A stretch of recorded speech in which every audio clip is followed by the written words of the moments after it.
Yes, तो आज का जो हमारा टॉपिक था वो टॉपिक है कि full employment equilibrium level of output, कि मतलब जो लेवल ऑफ आउटपुट है हमारा इक्विलिब्रियम का वो कैसे आएगा या क्या होता है, इसको हमें पूरा अच्छे से एक्सप्लेन करना है, समझना है इसके बारे में। तो देखिए, इसको समझने से पहले हम ये समझते हैं कि इक्विलिब्रियम क्या होता है। एक ऐसा पॉइंट जहाँ पर फुल्ली सेटिस्फाइड हो जाती है सभी सिचुएशंस। हम किसी भी चीज़ के बारे में बात कर सकते हैं यहाँ पर, जैसे मान लो सप्लाई और डिमांड की अगर हम बात करें तो यहाँ पर वो पॉइंट जहाँ पर डिमांड और सप्लाई इक्वल हो जा रही है वो हमारा इक्विलिब्रियम पॉइंट है।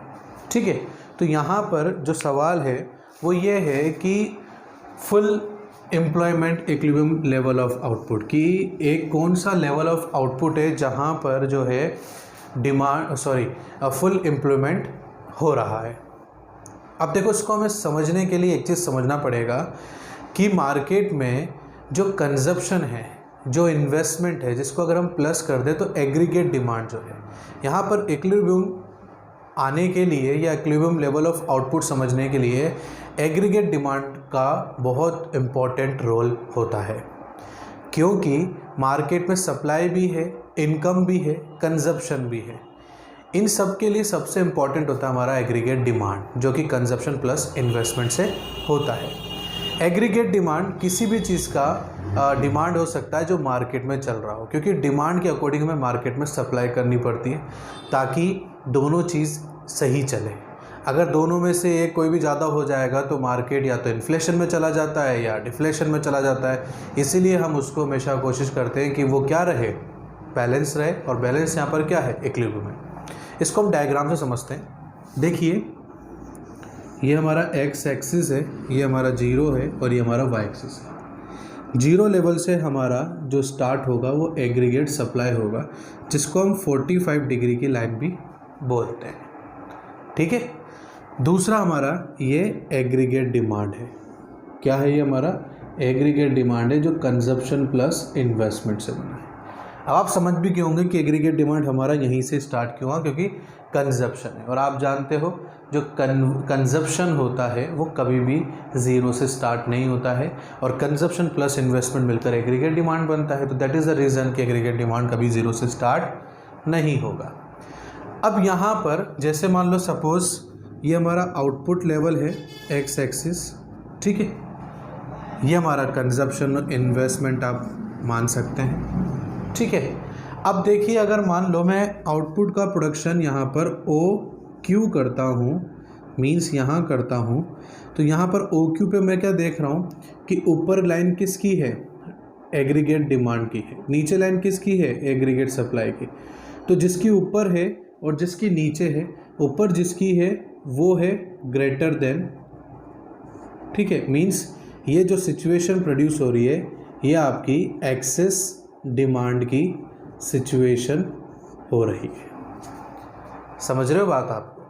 तो यहाँ पर डिमांड ज़्यादा है और सप्लाई कम है, और आपको मैंने पिछले क्लास में बताया था कि जब डिमांड ज़्यादा रहेगी, सप्लाई कम रहेगी, तो मार्केट में क्या होगा, चीज़ें और भी महंगी होने लग जाएंगी, और जब चीज़ें और महंगी हो जाएंगी तो मार्केट में इन्फ्लेशन आ जाएगा।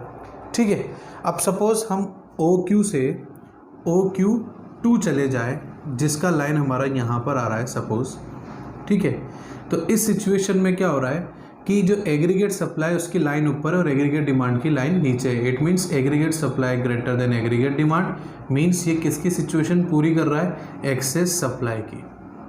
मतलब मार्केट में जितनी डिमांड नहीं है उससे ज़्यादा सप्लाई चल रही है।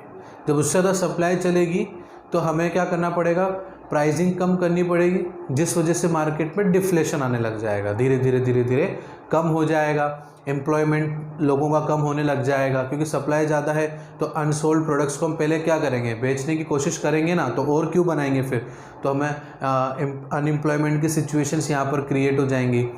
तो दोनों सिचुएशन हमारे लिए सही नहीं है।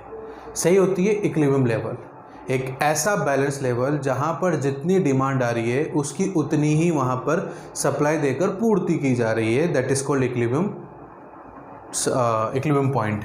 तो ये हमारा जो है, यहाँ से अगर मैं OQ 1 में प्रोड्यूस करता हूँ तो यहाँ पर इस पोजीशन में डिमांड और सप्लाई इक्वल है और इस पॉइंट को हमेशा ई पॉइंट से हम डिनोट करेंगे इक्विलिब्रियम पॉइंट को। यहाँ पर डिमांड और सप्लाई दोनों क्या है, इक्वल है, मतलब इस सिचुएशन में जितनी डिमांड है मार्केट में उतनी ही यहाँ पर क्या सप्लाई भी है। मीन्स यहाँ पर मार्केट को चलाने के लिए जितने भी रिसोर्सेज इंक्लूडिंग ह्यूमन बींग्स, जितने भी रिसोर्सेज हैं सभी के पास में एम्प्लॉयमेंट है। तो that is the cold, this is the situation of full employment. यहाँ पर हर चीज़ के पास में या हर चीज़ अपने अपने काम पर है या अपना अपना काम कर रही है और जितनी मार्केट में डिमांड है उतनी ही मार्केट में सप्लाई चल रही है। तो ये एक बैलेंस सिचुएशन हो जाती है।